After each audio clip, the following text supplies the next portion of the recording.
4 ans après sa première saison, Top of the Lake revient sur Arte.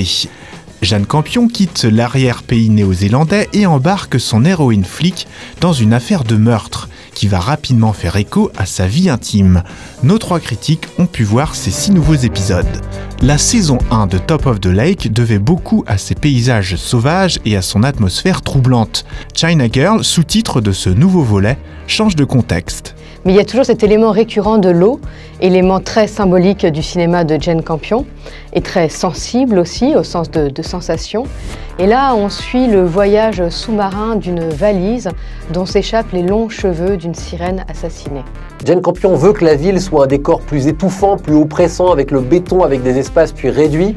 La vérité, c'est que c'est plus conventionnel, plus classique. Et du coup, très vite, on se dit, mais qu'est-ce que Jane Campion veut nous raconter de neuf? Au cœur de China Girl, la rencontre de Robin Griffin avec sa fille biologique et une multiplicité de regards sur la maternité. Notre inspectrice, jouée par Elisabeth Moss, retrouve sa fille abandonnée à la naissance, rencontre la mère adoptive Nicole Kidman, ici réinventée avec sa chevelure grise de celle-ci, et l'enfer en plus tourne autour d'une mère porteuse.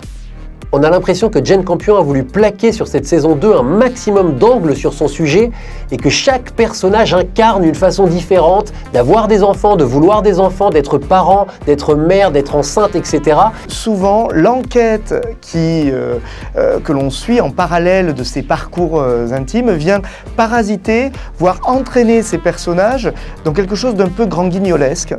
Et c'est finalement dommage parce que ce qui est juste et touchant dans ce que ces femmes vivent nous paraît tout d'un coup factice parce que le reste de l'enquête n'est pas aussi réaliste. China Girl reste un polar, mais son intrigue nous passionne-t-elle? C'est une enquête, mais c'est surtout une enquête existentielle. Qui suis-je? D'où viens-je? Qui sont mes parents? Où vais-je? Comment se construire, ce qui nous détruit, ce qui nous réinvente. L'intrigue, comme le reste, est là pour servir la thématique de Nicole Kidman, qui en plus brouille les cartes en donnant à Nicole Kidman son propre rôle, en quelque sorte. Physiquement, c'est troublant, et en embauchant sa propre fille, qui est une actrice, Alice Englert, dans le rôle de la fille adoptive de Nicole Kidman. I hate feminism, Mum. It's boring. See what we've raised? I like wearing makeup. Everyone at school does. What about equal pay, Mary? What equal pay? I don't work. Ce qui fait la force de la série, c'est les personnages, c'est le jeu des comédiens. Kidman est méconnaissable et exceptionnel. Bien évidemment, Elisabeth Moss, l'actrice principale, est toujours aussi touchante et juste.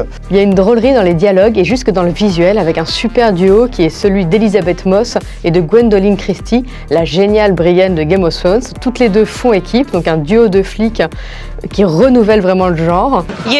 You're with me. C'est l'heure du verdict de Sérirama. Jane Campion et Elisabeth Moss restent-elles au top ou touchent-elles le fond? Il faut se laisser porter par le courant, c'est vraiment une œuvre qui vous secoue comme les plus belles tempêtes. C'est toujours très bien joué, c'est toujours très beau, mais c'est toujours parfois aussi un peu ennuyeux. Elisabeth Moss est une immense actrice, mais cette saison 2 est nettement inférieure à la première, moins prenante, moins étrange, moins profonde et beaucoup trop lourdement thématisée.